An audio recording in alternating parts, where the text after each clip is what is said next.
Day 32. The Darkness. 3 words summarize our week of going into the darkness. Number 1, relate. Number 2, see. And number 3, smile. Relate. Saint Therese doesn't always make a good first impression.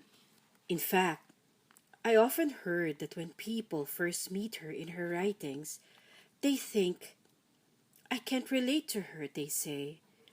"What do I have in common with a girl who grew up in a sheltered home, lived in a cloistered convent, and died at just 24 years old?" But then, as I get to know her more, they'll often say, "I relate to her more than to any other saint." So why do people relate so much to someone who, on the surface, seems difficult to relate to?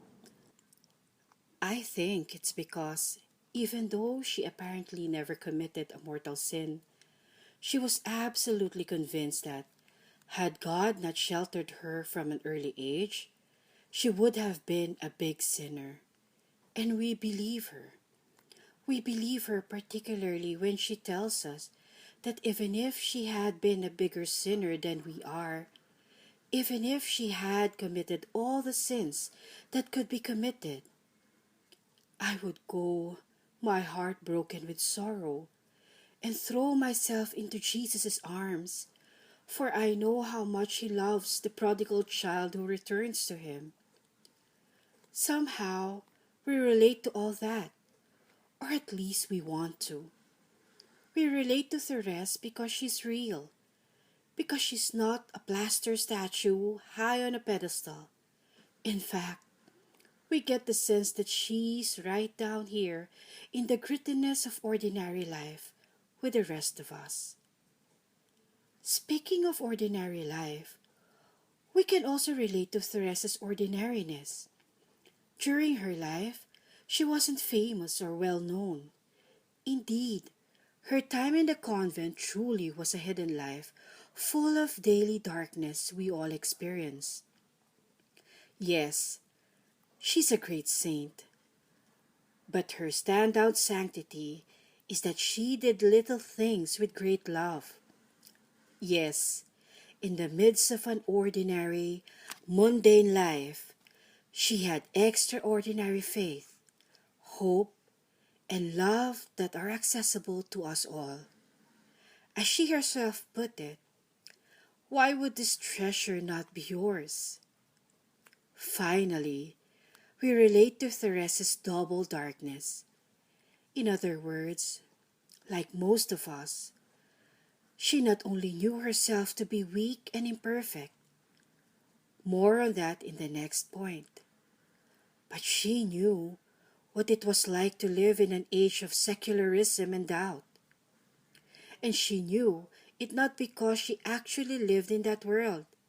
As a cloistered nun, she did not, but rather because the Lord allowed her to feel that God doesn't exist, that there isn't a heaven.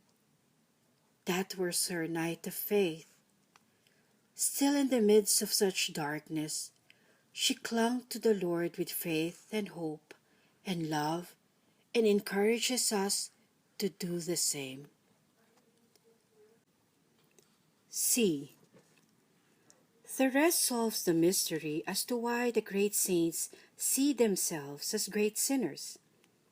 She also solves the mystery as to why so many sinners are often so blind to the fact that they're sinners.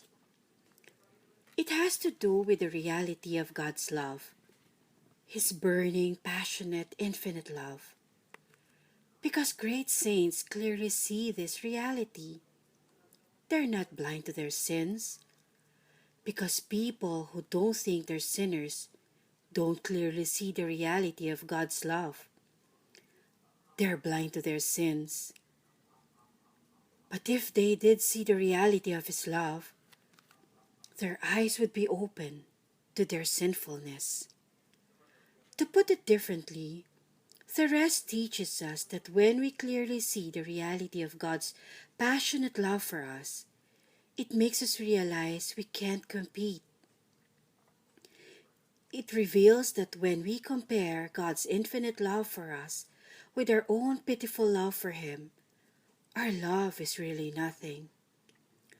But Therese doesn't leave us hanging.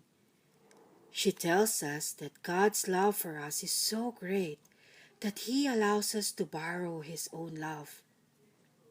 Now, according to Therese, we don't fully borrow the Lord's perfect love until we get to heaven. By heaven, I mean both heaven, where we go when we die, and heaven on earth, where we go on Sundays.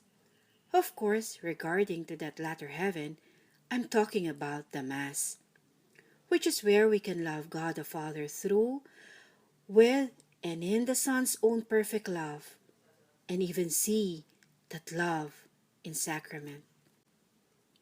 Smile. Remember Theresa's smile at her death. Let it be a sign for you, as Abraham had the stars and Mary had the words of Elizabeth. You have Theresa's smile.